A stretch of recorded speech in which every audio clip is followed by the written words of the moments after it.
Hello, my name is Kate, and welcome to the Local History of Northern Kentucky.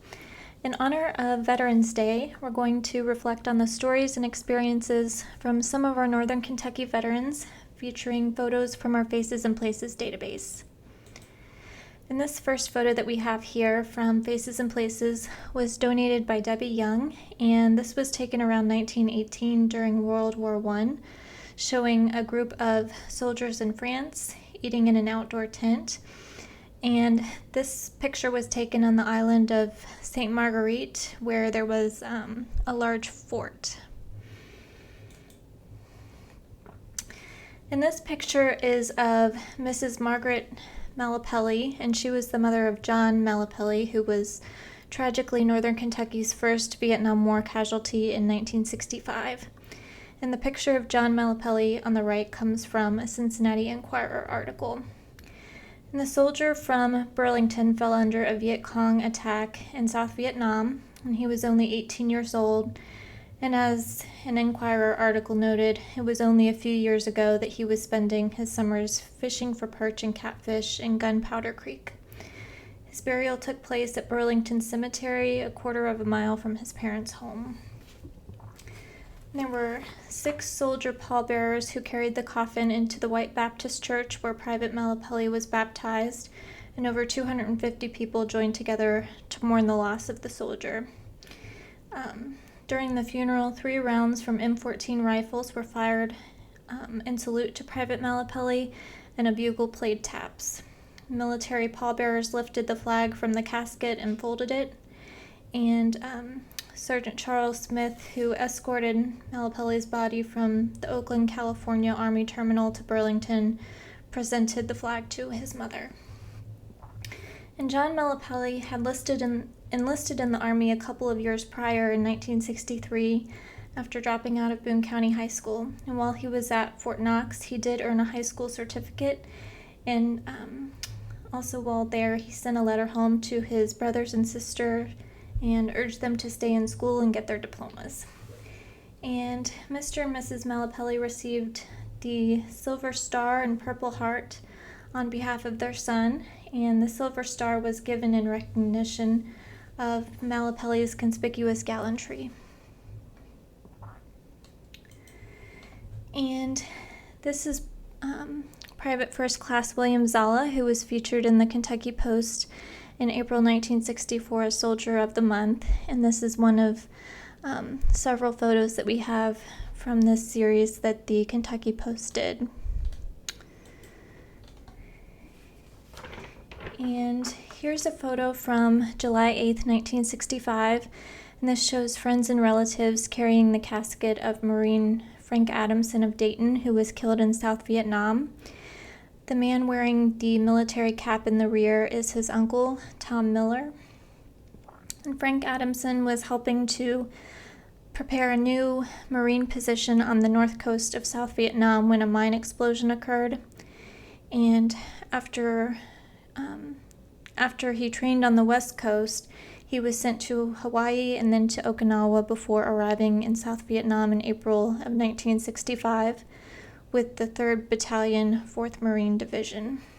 And Adamson attended Dayton High School, and while he was there, he was halfback on the football team and ran track. And after leaving high school after his junior year, he worked in stock departments for a couple of companies in Cincinnati, and he also assisted his father with carpentry work.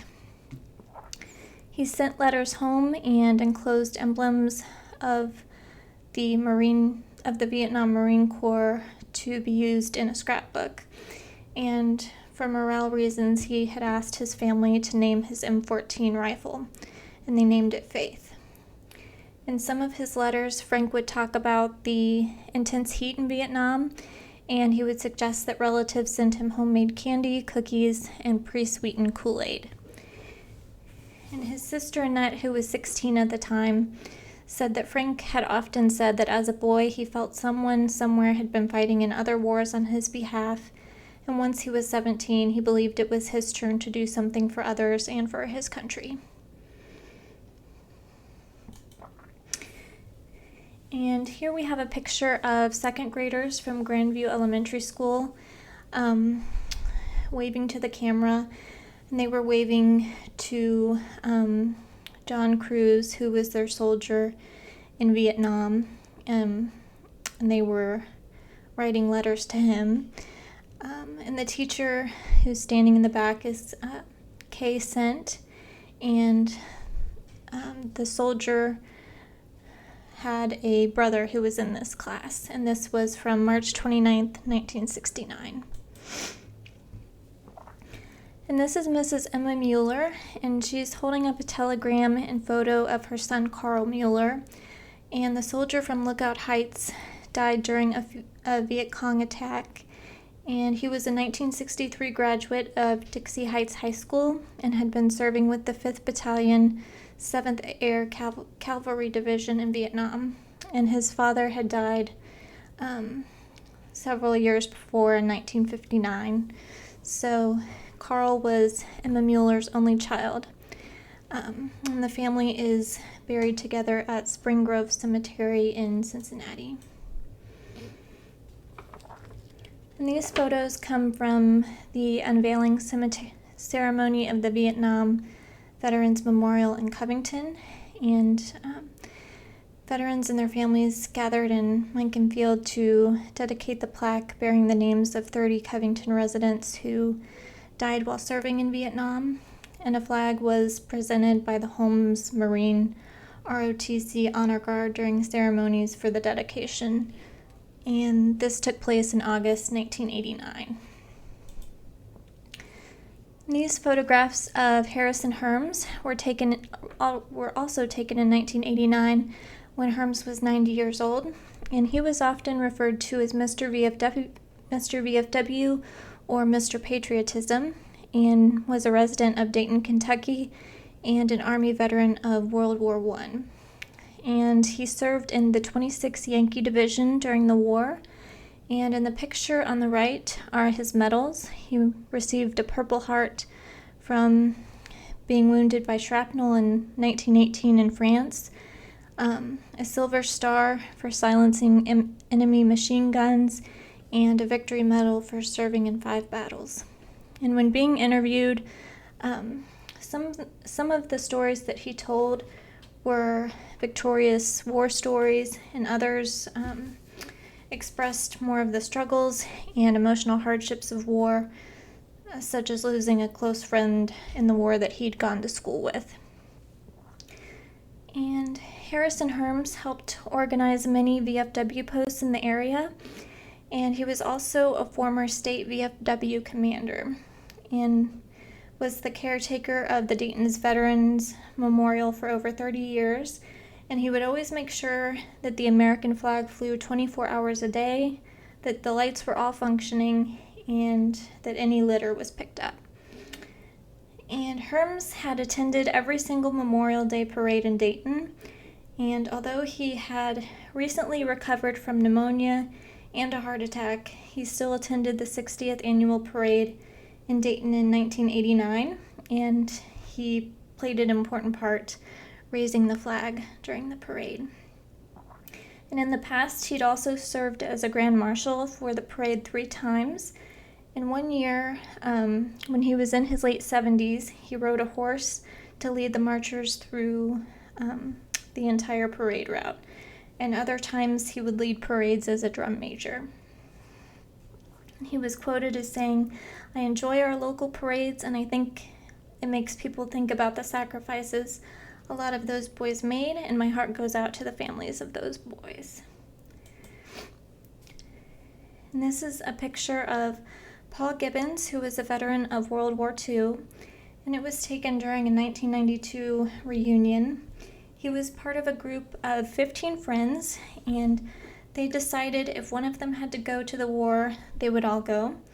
So they all did, and they enlisted together and made headlines with a picture of all of them standing on the steps of the Covington Navy recruiting office. And some of the group, they were too young, so their parents had to sign for them. And one of them recalled that Bill Hildebrandt was the youngest, and they had all gone over to his house to plead with his mother. And she wasn't happy about the situation, but she finally signed, as Charlie O'Day recalled. And of the 15 who enlisted together, all 15 of them returned home. So most of them had gone through school together, and they played on a lot of the same sports teams. And a lot of them also worked at Wadsworth Watch Case Company in Dayton, and they all hung out at the bowling alley that was located across from Wadsworth. And though 5 of them had since passed away, and one of them was too ill to attend, the 1992 reunion was the first time that they'd gotten back together in 50 years. So they had been sent to Great Lakes in Chicago together for 8 weeks of training after joining the Navy, but that was the last time that they were all together. So this was an opportunity to trade stories of their experiences at the reunion. And Bill Hildebrandt told a story about how his ship was caught in a typhoon in the Pacific. And he said, for 3 days, we headed into waves higher than the ship. And Jackie Gallagher, another of the group, talked about being caught in the same typhoon. And he said that everyone on his ship was at his battle station, tied down. And for 3 days, they ate wet bologna sandwiches. And Paul Gibbons, who's pictured here, flew 37 missions with a dive-bombing squadron over the Solomon Islands. And Skeeter Meyer and Art Wagner were in Okinawa, and Charlie Day was a cook in New Guinea, the Philippines, and Australia. So a lot of their paths came close, but they didn't cross paths during the war. So they told stories during the reunion about near misses and battle plans. And this is George F. Caulipe, and he was a veteran of World War I. He lived in Latonia, and he was active in the community and served as a county commissioner for 12 years. He worked for L&N as a railroad switchman, and he was active in Northern Kentucky Veterans Affairs and was also a member of the American Legion. And then in a 1992 Kentucky Post article, it was noted that Dr. Harold Marksberry, who's pictured here, that his clientele has changed over the last year and a half. He no longer treats soldiers burned in Scud missile attacks, shot with assault rifles, or injured while lifting bombs. And Harold Marksberry, who was a general practitioner in Florence, was stationed in Saudi Arabia with the Navy reserves during the Persian Gulf War. And when interviewed, he talked about the threat of new weapons. They had gas, they had biological, and it was rumored that they had nuclear. We were sweating it, he said. And then he said that the war and the fears to go along with it made him see veterans of previous wars in a new light. And being away from home in a spot where you could get killed, I've got a lot more respect for veterans than I used to have, he said. And this is Joe Willenbrink, who was a veteran of both World Wars and a 50-year member of the American Legion. And Willenbrink, who lived in Covington, served stateside during World War I. And he recalled when Armistice Day was declared, and he said, "I can remember it like it was yesterday. There was the biggest party that I've ever seen." And he said when the war was over, everybody was happy, and it was like everybody had a new lease on life. And he served at St. Mary's Hospital in New Jersey. And when he turned 18, he had decided that he was ready to enlist. So he walked across the frozen Ohio River and went to join the Navy at the federal courthouse in Cincinnati. And he arrived in New Jersey March 3rd, 1917, in the middle of the flu epidemic. And he had expected to be sent to France to join the fighting there, but was assigned to the hospital. And they needed a lot more help as more Americans died from the flu than died in the war. So he spent the rest of his tour working at the hospital until November of 1919, and that was after all the sick and the wounded patients had been shipped back to the United States from France.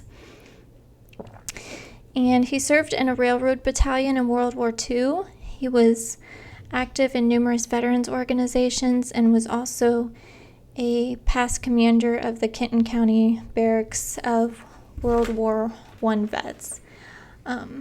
He was a member of the Men of Milford, the American Legion Post 203, and the American Legion Past Post Commanders Club. And Joseph Willenbrink worked for 45 years as a switchman for the L&N Railroad, retiring in 1964. He attended Holy Cross Church in Latonia and was active in the Knights of Columbus. And he was a member of Bishop Carroll Council 702 and was an honorary Secretary of State for Kentucky. And lastly, he was also a member of the Brotherhood of Railroad Trainmen. He enjoyed farming on his land and growing vegetables and giving them away.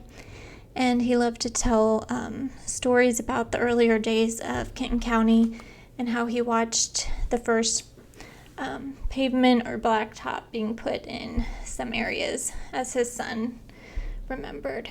And Willenbrink passed away in 1991 at the age of 93.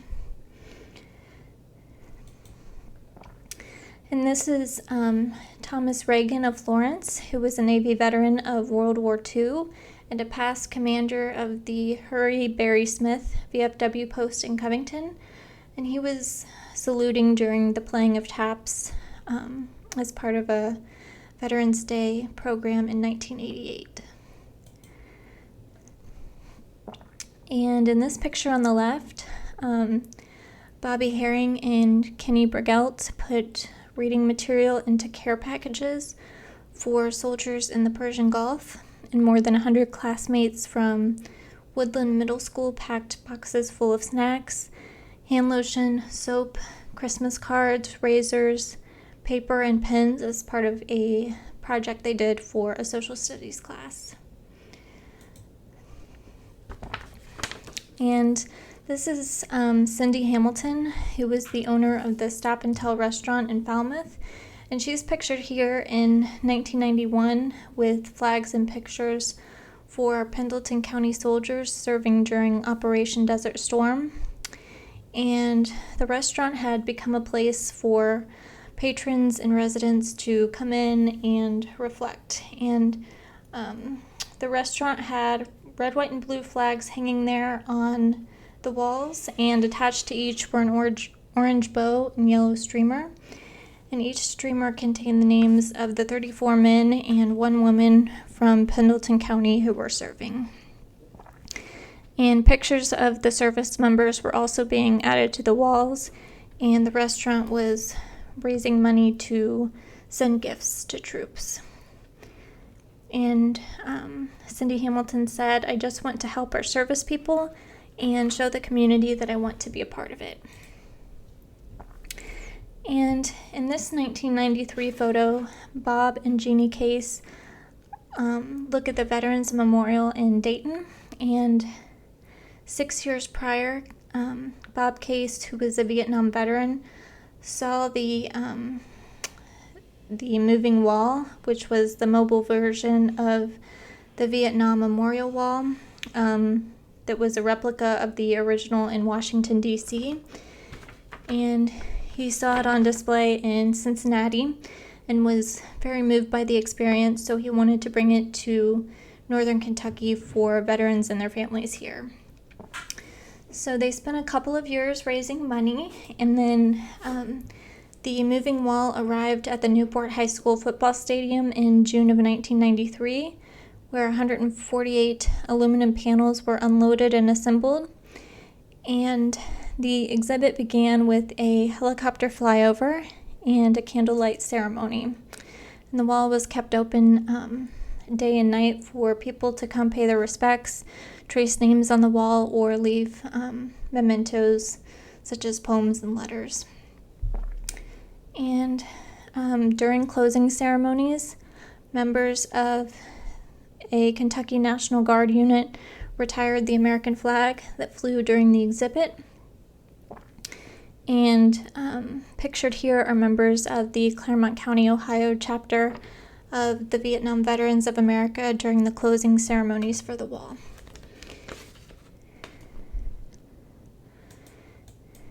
And also wanted to mention that the library has oral history kits available to check out.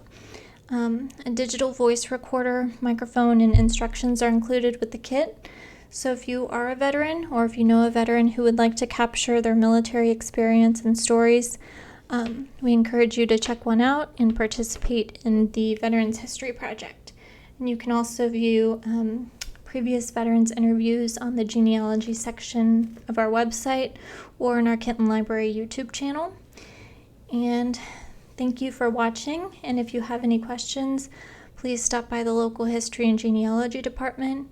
Give us a call at 859-962-4070, or you can send us an email at history@kentonlibrary.org. Thanks.